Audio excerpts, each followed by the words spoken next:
Bom dia, meus irmãos, a graça e a paz do nosso Senhor Jesus Cristo seja cada um de vocês, amém? Convido vocês a abrirem as suas Bíblias comigo em Apocalipse capítulo 3, leremos nessa manhã dos versos 7 a 13, tá bom? Nós estamos chegando ao nosso penúltimo encontro, estudando o livro do Apocalipse, e hoje nós vamos refletir sobre a igreja de Filadélfia. Tá bom? Apocalipse, capítulo 3, versos 7 a 13. Você já deve ter percebido que existem muitas igrejas por aí com o nome Filadélfia, como Igreja Batista Filadélfia, Igreja Presbiteriana Filadélfia. E em contrapartida, dificilmente você vai encontrar igrejas chamadas Igrejas Presbiterianas Laodiceia, Assembleia de Deus Sardes. Isso acontece porque entre as 7 cartas do Apocalipse, Filadélfia é a igreja com a qual pastores, líderes e membros geralmente querem se identificar. E essa igreja é apresentada como uma igreja modelo. E existe algo curioso, é que das 7 igrejas apresentadas por João, apenas 2 não recebem críticas da parte de Jesus. E ambas são descritas como pobres e fracas. E isso nos confronta, meus irmãos, e um olhar sincero para o texto nos leva talvez a reavaliar a nossa realidade como igreja, porque frequentemente nós tememos parecer irrelevantes, sem grande influência social, fora dos holofotes, distantes das chamadas 7 esferas de atuação da cultura, da realidade, sem fama e sem números impressionantes. No entanto, a igreja de Filadélfia ela não possuía nada disso. Não tinha prestígio, não tinha poder, não tinha capital, e ainda assim ela é elogiada pela sua fidelidade. E é isso que nós vamos refletir hoje, a partir de Apocalipse, capítulo 3, versos 7 a 13. Diz assim a palavra do Senhor, convido você a ter muita atenção e reverência ao texto. Ao anjo da igreja em Tiatira escreva: estas são as palavras daquele que é santo e verdadeiro, que tem a chave de Davi. O que ele abre, ninguém pode fechar, e o que ele fecha, ninguém pode abrir. Conheço as suas obras. Eis que coloquei diante de você uma porta aberta que ninguém pode fechar. Sei que você tem pouca força, mas guardou a minha palavra e não negou o meu nome. Vejam o que eu farei com aqueles que são sinagoga de Satanás e que se dizem judeus, mas não são, mas são mentirosos. Farei com que se prostre aos seus pés e reconheçam que eu amei você. Visto que você guardou a minha palavra de exortação, a perseverança, eu também guardarei da hora da provação que está a vir sobre todo o mundo para pôr à prova os que habitam na terra. Venho em breve, retenha o que você tem para que ninguém tome de você a sua coroa. Farei do vencedor uma coluna no santuário do meu Deus e dali ele jamais sairá. Escreverei o nome dele, do meu Deus, o nome da cidade do meu Deus, a nova Jerusalém, que desce do céu da parte de Deus, e também escreverei nele o meu nome. Aquele que tem ouvidos, ouça o que o Espírito diz às igrejas. Palavra de Deus, amém? Senhor, nós estamos mais uma vez diante da Tua palavra, Deus, e nós queremos Te ouvir com reverência e com fé. Abra os olhos do nosso coração para que a gente possa enxergar, Deus, as verdades que o Teu Espírito quer nos revelar nessa manhã. Que o exemplo da igreja em Filadélfia, Senhor, nos desafie, nos console e nos alinhe, Deus, à Tua vontade. Pedimos nessa manhã, fala conosco. Queremos guardar, Deus, a Tua palavra e queremos não negar o Teu nome. Em nome de Jesus. Amém. Meus irmãos, Filadélfia era uma cidade influente, estrategicamente localizada, e servia como uma rota para o correio imperial de Roma em direção ao Oriente. E por sua importância cultural, ela era conhecida como a Pequena Atenas, sendo aqui uma porta-voz da cultura romana para outras regiões. Mas no meio de uma cidade forte, no meio de uma cidade respeitada, havia ali uma igreja pequena, havia ali uma igreja frágil e perseguida e vista como incômoda pela sociedade da época. E os seus membros eram, em grande parte, pessoas sem prestígios, escravos, excluídos e aqueles que não faziam parte da elite romana. Mas mesmo assim, havia ali uma igreja fiel. Ainda que não tivesse influência nas grandes esferas do império, havia uma porta aberta diante dela.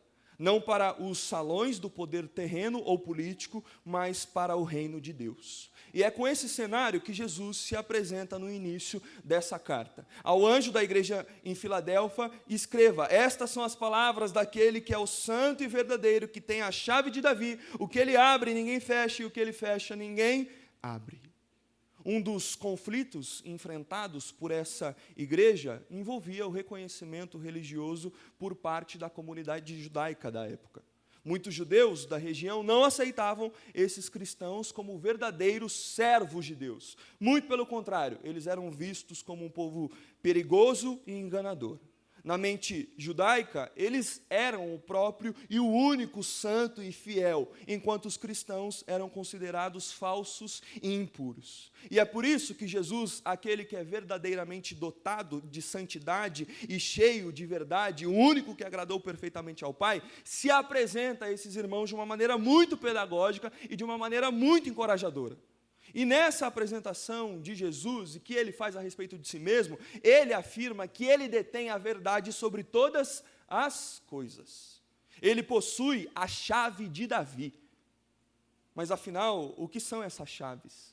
Essa linguagem certamente não aparece em Apocalipse pela primeira vez, ela vem de Isaías 22, quando Deus fala com Eliaquim, um dos seus oficiais do reino de Judá. Eliaquim seria colocado no lugar de Segbá, um líder infiel, e Deus promete entregar a ele a chave do reino de Davi, e diz as palavras: porei sobre os ombros dele a chave do reino de Davi, e o que ele abrir, ninguém conseguirá fechar, e o que ele fechar, ninguém conseguirá abrir. Eu o firmarei como uma estaca em um lugar firme, e ele será um trono de honra para a casa do seu pai. Essa chave, meus irmãos, representa algo muito sério e muito importante para nós: autoridade sobre o reino. Jesus é quem possui a chave de Davi. Isso significa que o reino prometido a Davi, o reino eterno e o reino inabalável, agora estava sob o domínio do Filho de Deus. Ele tem o poder de abrir ou fechar as portas desse reino. A metáfora da porta, ela aparece diversas vezes nas Escrituras, tanto para falar quanto entrar no reino, quanto para falar sobre trazer pessoas para dentro desse reino. Jesus falou sobre a porta estreita. Paulo descreve oportunidades de evangelização como portas sendo abertas para anunciar o evangelho. Ou seja, essa é uma imagem rica. Essa é uma imagem recorrente, porque de fato há uma porta aberta diante de nós. Existe um caminho acessível, e a única forma de entrarmos por essa porta é por meio do corpo aberto de Cristo na cruz. O reino não se acessa, meus irmãos, por descendência, por tradição, por mérito, mas somente pelo Filho. Embora os judeus daquela época afirmassem que os cristãos não eram verdadeiramente o povo de Deus, quem define quem pertence ao povo de Deus é o próprio Cristo, por meio da sua morte e por meio da sua ressurreição. É Ele que abre a porta, é Ele que fecha a porta, é Ele quem decide quem entra, é Ele quem decide quem permanece do lado de fora, é Ele quem separa os bodes das ovelhas, é Ele quem vai julgar as nações diante do seu trono branco, é Ele quem distingue o joio do trigo, Ele é a porta e Ele tem a autoridade. E enquanto eu estudava esse sermão, eu me lembrei de conversas e discussões com amigos na faculdade, no seminário, entre uma aula e outra. Alguns costumavam dizer: Jesus não manda ninguém para o inferno, é a própria pessoa que se condena, nós já nascemos condenados. E essas falas me lembravam dos professores na época de escola, que me diziam: eu não reprovo ninguém, é o aluno que se reprova sozinho. Mas a verdade, meus irmãos, é que Jesus tem autoridade. É Ele quem tem as chaves nas mãos. E sim, é Ele quem fecha a porta diante daqueles que se recusam a entrar por ela. Há quem procurem atalhos, formas de pular o muro da salvação, mas a realidade é muito clara, é muito visível a nós. Não existe plano B, não existe salvação fora de Cristo. A natureza pode apontar para Deus, mas ela não salva. A graça comum sustenta a nossa vida, mas ela não redime. Só existe uma porta aberta para o reino, e essa porta é Cristo e Cristo exclusivamente. Amém, meus irmãos? A imagem popular, especialmente do catolicismo, de São Pedro nos céus, segurando chaves para decidir quem entra e quem sai, é fruto de um imaginário muito equivocado. A verdade é que as portas do reino foram abertas por Cristo e estão abertas para nós. Há uma porta, meus irmãos, abertas para nós, escancaradas pela graça, não pelos nossos méritos, não por conta da nossa força, mas pela obra de Cristo na cruz. E a pergunta de milhão que fica para nós é como nós alcançamos o reino de Deus. A entrada no reino, ela é alcançada por uma fidelidade que é vivida em fraqueza. Onde está a nossa força para entrar nesse reino? Quem de nós pode, com o seu próprio esforço, abrir os portões do céu? A verdade, meus irmãos, é que ninguém pode. Nós somos fracos demais para caminharmos nesse caminho sozinho. A única forma de termos acesso a esse reino é se Cristo nos abrir essa porta. E é exatamente isso que diz o verso 8. Conheço as suas obras, eis que coloquei diante de você uma porta aberta que ninguém pode fechar. Eu sei que você tem pouca força, mas você guardou a minha palavra e não negou o meu nome. E quando nós falamos sobre guardar a palavra, é comum nós associarmos isso à força. Nós ouvimos com constância: você precisa ser forte na sua luta contra o pecado, meu irmão. Você precisa ter força para permanecer fiel. Ouvimos isso domingo após domingo, mas a verdade é que a fidelidade cristã não é uma demonstração de força, é uma demonstração de fraqueza. Nos lançarmos desesperadamente em obediência a Cristo revela não a nossa competência, mas sim a nossa incapacidade, meus irmãos, de salvar a nós mesmos. Guardar a palavra é um ato de rendição, não um ato de autossuficiência. Quem de nós pode olhar para Deus e dizer, mereço? Quem de nós pode afirmar com convicção no coração, eu sou capaz de alcançar a vida eterna? Quem de nós ousaria declarar, eu sou digno do reino de Deus? A fidelidade que agrada ao Senhor, meus irmãos, é aquela que nasce da dependência, não do desempenho. É quando nós amamos a Jesus e reconhecemos a nossa fraqueza, é que mesmo com pouca força, nós guardamos a sua palavra e não negamos o seu nome. A porta está aberta, mas ela não se abre para os fortes, mas sim para aqueles que não têm força. É na fraqueza, meus irmãos, que Deus nos acolhe. É ao reconhecermos que nós não conseguimos nada por nós mesmos, que nós encontramos o caminho da vida eterna. E essa porta, uma vez aberta por Jesus, ninguém pode fechar. Talvez, ao chegar aqui, você hoje esteja trazendo um temor profundo no seu coração. Perguntas, indagações, uma crise existencial. E se eu perder a salvação porque eu sou fraco demais? E se a vida eterna estiver longe demais, inalcançável para alguém como eu? Será que Deus realmente me quer, mesmo sendo alguém tão limitado? Quem é você, meu irmão? Quem é você, minha irmã? Alguém fraco, sem recursos, não tão inteligente, não tão influente, alguém que se vê como um cristão abaixo da média. E talvez você entra todo dia na igreja, todo domingo, senta no banco e pensa, Senhor, o que é que eu estou fazendo aqui? Senhor, será que eu estou tentando enganar todo mundo? Será que eu estou só esperando o dia que eu vou ser exposto? O dia que eu vou ser disciplinado? O dia que eu vou ser rejeitado? Eu não tenho o suficiente, Senhor. Eu não sou o suficiente. Mas a verdade, meus irmãos, mais profunda que nós aprendermos a olhar para a salvação apresentada à igreja de Filadélfia é que Deus não espera de nós força, Ele espera fidelidade.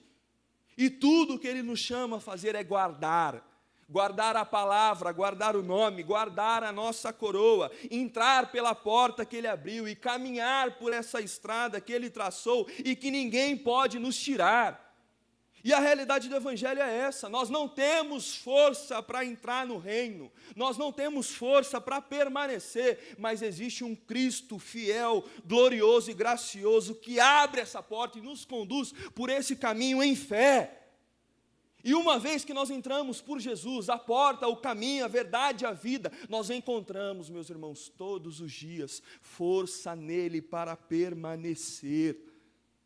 Ninguém, absolutamente ninguém, pode nos tirar desse caminho. Meus irmãos, a igreja de Filadélfia era uma igreja formada por pobres, uma igreja formada por escravos, pessoas que talvez tivessem perdido tudo por causa dos terremotos que frequentemente assolavam a região de Filadélfia, mas mesmo assim, sem força financeira, sem cartão black, sem o poder de influência social, sem a capacidade de transformar realidades sistêmicas, eles eram apenas cristãos tentando sobreviver com fidelidade. Muitos judeus da época, eles acreditavam que eles poderiam, uma vez entrando no reino de Deus, esse reino seria estabelecido por uma batalha militar. Na cultura judaica daquele tempo, havia a ideia de que o reino de Deus viria por meio da revolução armada. E a fala era: nós precisamos tomar o poder e instaurar o reino de Deus. O reino vai vir pela espada, o reino vai vir pela força, o reino vai vir pela violência. Iremos instaurar o reino. E quando Jesus veio, havia essa expectativa militar ainda sobre ele. Os discípulos andavam com espadas. Pedrão, corintiano, bruto, bravo, inclusive chegou a matar e atacar um soldado com violência para proteger Jesus. Mesmo após a morte e a ressurreição de Cristo, em Atos 1, os apóstolos ainda perguntavam entre si: é agora? É agora que o pau vai quebrar? É agora que o reino de Deus vem? É agora que o Messias vai tomar o trono e subjugar os inimigos? A expectativa, meus irmãos, era clara. O reino vai vir pela força, o reino vai vir pelo poder, pela guerra, pelo controle. Mas Jesus, aquele que tem as chaves do reino nas mãos, ele deixa claro: o reino é para os fracos. O reino não é tomado pela força, o reino é recebido pela fé, meus irmãos. Não é instaurado pela violência, mas recebido com uma obediência humilde, porque a porta já foi aberta por Cristo. O reino é dos que não conseguem, o reino é dos que não sabem atirar, o reino é daqueles que não sabem manejar uma espada, o reino é daqueles que não conseguem levantar muito peso, é de quem compra fiado, é de quem precisa parcelar em 12 vezes sem juros no cartão Marabras, é de quem precisa pedir ajuda, é de quem liga chorando, dizendo que não dá conta. É feito de gente simples e comum, de escravos, de pobres, de esquecidos, de desamparados. É o reino onde as prostitutas entram antes dos religiosos. É o reino onde o publicano é justificado enquanto o fariseu é rejeitado. O reino é de cabeça para baixo, porque ele não segue as regras dos poderes desse mundo, meus irmãos. Na lógica do mundo, são os mais fortes que ocupam os melhores lugares, e os fracos são deixados de lado, mas no reino de Deus, na família da fé, os nossos ideais, meus irmãos, de grandeza, eles precisam serem deixados de lado, e nós mesmos nos lançarmos pela fé em um Deus que foi crucificado. Você entende isso, meu irmão? Você entende que você adora um Deus que morreu? Um Deus que confrontou e confirmou a sua divindade sendo assassinado pelos romanos. Nós adoramos, meus irmãos, um Deus que tem cicatrizes. Nós adoramos um Deus que tem buraco nas mãos. Nós nos prostramos diante de um Deus rejeitado pelo mundo. E a beleza do cristianismo é essa. Não se trata do poder do mundo, não se trata da nossa capacidade de sermos grandes, de estarmos acima dos outros. O reino é dos que são zombados. O reino é para mim, o reino é para você. O reino é para aqueles que não precisam viver em um teatro fake, mentiroso, de santidade, fingindo serem fortes e inabaláveis. Porque a verdade do Evangelho é essa. O reino é inabalável, nós não somos, meus irmãos. Nesse mundo, existem terremotos. Terremotos que sacodem a cidade, terremotos que abalam a nossa vida. E assim como Filadélfia foi abalada por terremotos, quantos abalos em nossa vida também não acabam tentando tirar de nós a nossa força e a nossa integridade? Quantas vezes, meus irmãos, quando tudo parece dar errado, nós sentimos que nós estamos desmoronando por dentro, como se nada mais pudesse nos sustentar, mas é justamente nesse momento que nós encontramos a porta do reino. Não quando nós estamos em pé, firmes e fortes, mas quando nós estamos em pedaços. poucos são chamados em força, pouco dos poderosos e ricos são chamados. É isso que o apóstolo Paulo diz em 1 Coríntios. Poucos. Deus gosta dos improváveis. Deus gosta dos malucos. Deus chama os que o mundo considera loucos. Não é isso que o apóstolo Paulo afirma? Deus escolheu as coisas loucas do mundo para envergonhar as sábias. Então, meu irmão, profecia para você, batista. Então, se você é crente, parabéns. Isso é meio louco. Isso é meio pinel da cabeça. Jesus escolheu os que não são. Jesus escolheu os que não têm. Para quê? Para envergonhar os que são. Para envergonhar os que têm. Para mostrar que Ele escolhe os últimos da fila, eu e você. Os rejeitados, os esquecidos. Justamente para revelar que a glória é dEle e não nossa. Eu me lembro das vigílias, das quais eu participava. E em muitas delas, durante a oração, eu fazia uma pergunta recorrente para Deus. Certeza que você já também fez essa pergunta. Senhor, o que é que o Senhor viu em mim para me escolher? Se você ler Coríntios 1 e 2, você vai encontrar a resposta. Ele viu o pior, meu irmão. Havia pessoas melhores, havia pessoas mais íntegras, havia pessoas mais capazes, e ainda assim Ele nos escolheu. Havia pessoas, meus irmãos, mais moral, mais estável financeiramente, mais saudável emocionalmente. Havia maridos melhores, esposa melhores, filhos melhores, pai melhores, profissionais bem mais preparados do que você. Mas mesmo assim, Ele escolheu você para proclamar ao mundo que esse reino não é conquistado pela força humana, que essa porta não se abre para os mais fortes, para os mais instruídos, para aqueles que têm algo a oferecer. O reino é dado para aqueles que menos merecem. A graça que nos alcançou, meus irmãos, é a graça de adorar um Deus dos fracos, o Deus dos menores, o Deus dos que não são. Essa é a glória da cruz. E algumas aplicações para a nossa vida. Entender que a salvação é pela graça, de que nós somos justificados pela fé, de que essa vida nos foi concedida por esse caminho aberto por Jesus, nos dá a liberdade e a força de encararmos as nossas fraquezas de frente. Nós podemos reconhecer toda a turbulência no nosso coração, ao invés de fecharmos os nossos olhos e fingirmos que nós somos fortes. Nós podemos ser honestos sobre as nossas fragilidades, sobre as nossas quedas, sobre as nossas limitações, e podemos tratar isso tudo diante de Deus, e assumir diante dos nossos irmãos. Mas por que nós mantemos pecados ocultos tanto tempo? Por que nós temos dificuldade em confessar as nossas lutas? Por que, meus irmãos, nós relutamos tanto em abrir o nosso coração? Infelizmente, eu temo dizer que isso acontece porque ainda sentimos que precisamos fingir força. No fundo, nós tememos que ao admitir as nossas fraquezas, nós estaremos confessando uns aos outros e para Deus de que nós não somos dignos do reino, de que nós não merecemos a salvação, de que nós não fizemos nada para Deus nos amar. Mas veja, meus irmãos, é exatamente isso que o Evangelho já nos diz. Nós não somos dignos, nós não merecemos, nós não fizemos nada. Meu irmão, minha irmã, quanto mais cedo você deixar essas mentiras de lado, mais cedo você vai poder lidar com as suas misérias e descansar na graça de Deus. Mais cedo nós faremos as pazes com o verdadeiro caminho da salvação e vamos parar de fingir para nós mesmos e para os outros que existe algum mérito real na nossa caminhada com Jesus. A graça de Deus, meus irmãos, ela é suficiente, mesmo quando nós temos vergonha de admitir que nós precisamos dela.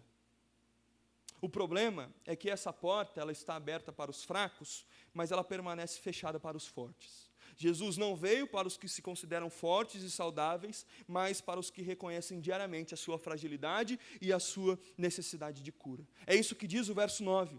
Vejam o que eu farei com aqueles que são sinagogas de Satanás e que se dizem judeus, mas não são. Muito pelo contrário, são antes mentirosos. Como já mencionei anteriormente, esses eram judeus falsos.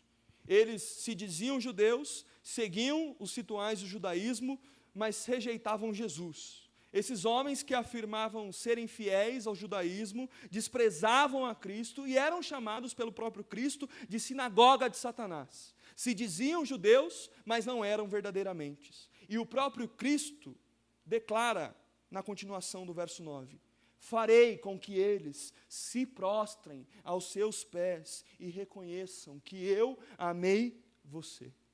Em outras palavras, o que esse texto está nos dizendo é que aqueles que hoje perseguem a igreja, um dia, meus irmãos, um dia, virão sobre ela, humildemente, para reconhecer, Deus ama vocês. Essa é uma promessa magnífica.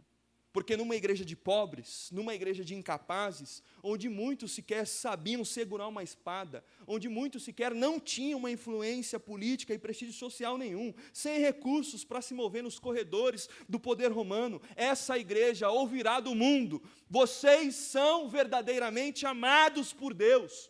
O mundo, meus irmãos, um dia há de reconhecer a fidelidade e a vitória da igreja de Cristo, do Cordeiro.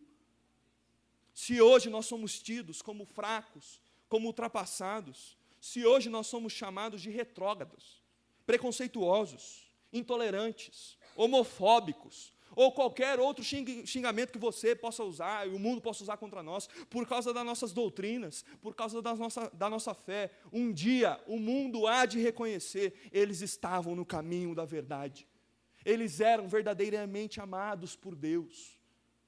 Há uma vitória prometida à igreja contra os seus inimigos. Não porque nós somos fortes, meus irmãos, mas porque nós vamos participar da vitória do Cordeiro, do Cristo que venceu, do Cristo que morreu e triunfou. A promessa feita à igreja, a nós, não é a promessa de virarmos anjinhos no céu. Não se trata de uma existência etérea, passiva e por vezes chata. Deus me livre de chegar no céu só ficar assim. Um dia, meus irmãos, nós empunharemos a espada. Um dia, nós seguraremos a arma.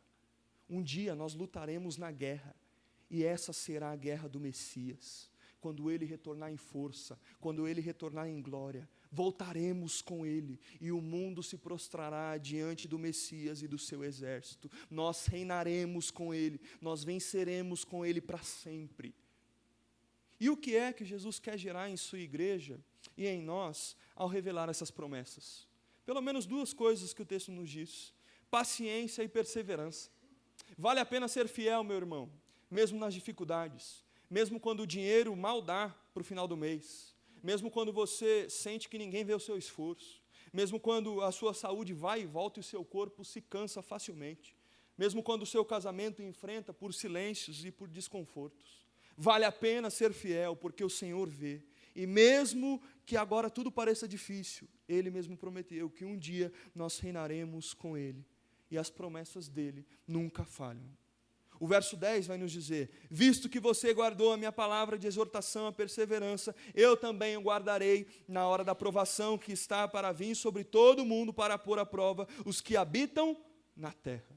Esse é um texto bastante debatido. Ao longo do livro do Apocalipse, diferentes e diversas provações são mencionadas, e nós não podemos dizer com certeza, somente com base nesse texto, a qual delas Jesus estava se referindo, mas o que o texto nos mostra é que em uma das grandes provações que virão sobre todo o mundo, os fiéis, os cristãos, que guardam a palavra serão o quê? Poupados. Jesus vai nos guardar, meus irmãos, de tudo aquilo que possa nos afastar da fidelidade a Ele. Jesus continua no controle. Jesus, Ele filtra aquilo que vai chegar para nós. Ele permite apenas provações que não vão destruir a nossa fé. E Ele nos promete que as grandes tribulações não alcançarão todo o seu povo. Por quê, meus irmãos? Porque nós seremos parte do fundamento de um reino que jamais vai ser abalado. O verso 11 diz: venho em breve. Ele está vindo. E eu sei que essa é uma mensagem proclamada há 2000 anos atrás. Ele vem, Ele está às portas. Mas a verdade mais pura é que a forma como nós lidamos com essa vida depende de nós entendermos que ela é breve. Esse mundo é pequeno, meus irmãos. Esse mundo é frágil. É uma realidade que pode se esvair a qualquer momento. A qualquer segundo, Jesus pode voltar. E é por isso que nós conservamos o que nós temos, para que ninguém roube de nós a nossa coroa. Há forças que querem tirar de você a sua coroa. Existem coisas que querem arrancar de você a sua promessa ao Senhor com seduções, com enganos, com cansaços, com pecado. Portanto, meu irmão e minha irmã, não permita. Quando o pecado bater a sua porta, se lembre, Jesus está voltando. Vale a pena resistir, vale a pena passar um dia a mais sem esse prazer. Quando a desonestidade, o desespero, a angústia tentarem te tirar do caminho, se lembre, meu irmão e minha irmã, Jesus vem sem demora. O encontro está próximo. E diante da certeza de um reino inabalável, essa vida se torna pequena demais. Vale a pena continuar perseverando a nossa coroa. Vale a pena viver a vida como nós devemos viver, porque um dia nós reinaremos com Jesus. Essa é a nossa batalha, essa é a nossa vitória, uma vitória que pertence aos fracos. O verso 12 diz: farei do vencedor uma coluna no santuário do meu Deus, e dali ele jamais sairá. Filadélfia era uma cidade marcada, como eu disse, por abalos sísmicos. Ela foi destruída completamente em algumas ocasiões, e havia nela uma atividade vulcânica nas proximidades. Era uma cidade que tremia, literalmente, com frequência. E nesse contexto, Jesus promete aos fiéis em Cristo que eles serão colunas do seu santuário, um santuário que jamais será abalado, um santuário que jamais sairá do lugar, porque o próprio Senhor nos fará, meus irmãos, firmes, sólidos, inabaláveis, igual ao reino que nós pertencemos. Sim, às vezes nós parecemos frágeis, às vezes nós parecemos sem estrutura, como se as nossas colunas fossem feitas de papel. Qualquer agitação já acaba com a gente. E diante dos abalos da vida, logo nós pensamos que a fé acabou, que as coisas não fazem mais sentido, de que nós não vamos mais conseguir. Mas a promessa é clara, meus irmãos. Ele virá para nos fortalecer. Ele virá para nos firmar como colunas no seu santuário, e nenhuma tempestade desviará o nosso barco, porque Ele estará em nós e nós nele para sempre. A promessa, meus irmãos, é que um dia nós não teremos mais de lidar com tentações. A promessa é que um dia nós não teremos mais de lidar com os convites do pecado, com os abalos emocionais, nem com as dores causadas pelas rupturas, pelas frustrações da vida. Porque então nós teremos Cristo de forma plena, completa e estável para sempre. O verso 12 continua dizendo: escreverei nele o nome do meu Deus e o nome da cidade do meu Deus, a nova Jerusalém, que desce do céu da parte de Deus, e também escreverei nele o meu novo nome. Naquela época, as cidades elas recebiam nomes em homenagem aos seus imperadores. A própria cidade de Filadélfia foi assim nomeada para honrar um governante. Mais tarde, com o apoio imperial, o seu nome foi mudado por Neo-Cesareia. E depois o imperador Vespasiano, ele rebatizou essa cidade pelo nome de Flávia, em homenagem ao seu próprio nome Flávio. A cidade foi renomeada várias vezes para glorificar os poderes humanos. Mas a igreja, meus irmãos, o povo de Deus, não será marcada com os nomes desse mundo. A igreja vai ser marcada para sempre com o nome do seu Deus. Enquanto os homens são identificados por placas, por títulos, por honras, nós seremos selados com o nome eterno do Deus vivo. E não apenas com o nome de Deus, mas também com o nome da Nova Jerusalém, a cidade celestial, e o novo nome de Cristo, o nome da redenção, o nome da vitória eterna, o nome da comunhão definitiva. E essa é uma esperança que Filadélfia, Sardes, São José dos Campos, Jacareí, nenhuma cidade pode ter. Somente a igreja pode carregar esse nome que declara eternamente: eu sou do meu amado e o meu amado é meu. Eu sou de Cristo e Cristo é meu. Somos dele visível. O nome de Deus vai ser gravado para nós, para sempre, e nada vai nos abalar, porque esse nome, meus irmãos, vai nos revelar de forma completa e eterna quem nós somos. E a pergunta que fica para nós é: você está ouvindo isso? Esse é o nome que nos define, esse é o nome que nos guarda, e esse é o nome que jamais será removido. Aquele que tem ouvidos, ouça o que o Espírito diz às igrejas. Você está ouvindo, meu irmão? Você está ouvindo o Espírito Santo falar com você, mesmo no meio da dor, mesmo no meio do sofrimento, mesmo no meio dos abalos que acontecem ao seu redor, você consegue perceber que mesmo na sua fraqueza, há uma fidelidade eterna que te coloca no caminho do reino. Você ouve o Espírito te chamando, meu irmão, para você abandonar a sua vida dupla, para você abandonar os pecados ocultos, os planos errados que você insiste em manter, o medo do fracasso, o temor do abandono que tantas vezes te atormenta. Você ouve o convite dele para você abraçar o Cristo crucificado e descansar na certeza de que na sombra dele você jamais vai ser abalado. Você ouve o Espírito te chamando para uma força que não nasce de você, mas que é encontrada quando nós entramos fracos por essa porta. Uma porta que somente Ele pode abrir e pela qual só Ele pode nos conduzir. Você ouve, cristão? Você ouve, meu irmão? Você ouve, minha irmã? O Espírito Santo de Deus, nessa manhã, te convida a você assumir as suas limitações. Te convida a você desistir do teatro da força e a abraçar em Cristo o único caminho para a eternidade. Há muitos reinos ao nosso redor. Há muitas perseguições nos cercando. Há muitos medos que nos assolam, mas quando nós compreendemos que somente nele há vida eterna, então nós encontramos a única forma de viver, e viver para sempre. Viver como aquele que morreu, para que a gente não precise mais ter medo de viver. Que Deus confronte o nosso coração nessa manhã, que Deus nos abençoe e nos constranja com a sua graça maravilhosa. Abaixe tua cabeça, feche os teus olhos. Vamos a Deus em oração.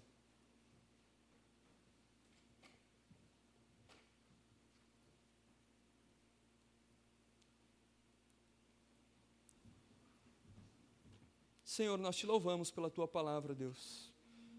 Palavra essa que é viva, que é poderosa e que é fiel. Obrigado, Senhor, porque assim como o Senhor fez com a igreja de Filadélfia, o Senhor não rejeita os fracos. O Senhor não ignora quem tem pouca força, mas valoriza, Deus, os que continuam fiéis, mesmo no meio das lutas. Diante dos abalos da vida, Senhor, das nossas fragilidades, das nossas limitações, nós nos rendemos ao Teu cuidado. Queremos ser encontrados fiéis, Deus, mesmo quando nós não temos influência, mesmo quando nós não temos prestígio ou força aparente, Deus. Queremos guardar a Tua palavra, queremos não negar o Teu nome e permanecermos fiéis até o fim. Grava em nós, Senhor, nessa manhã, o Teu nome, o nome do Cristo vivo, a cidade santa, do Cristo glorioso. Faz de nós colunas do Teu santuário, firmes, constantes, inabaláveis, Deus. Nos livre da tentação de buscar segurança nos poderes desse mundo e nos ajuda, Deus, a encontrar descanso somente na Tua palavra, e que essa certeza da Tua volta nos dê paciência, nos dê perseverança, e que o nosso coração, Deus, esteja ancorado na esperança de que mesmo sendo fracos, nós reinaremos contigo, e que no tempo certo o mundo vai ver que nós somos amados por Ti. Em nome de Jesus, o nosso Rei, a nossa porta, o nosso refúgio. Amém.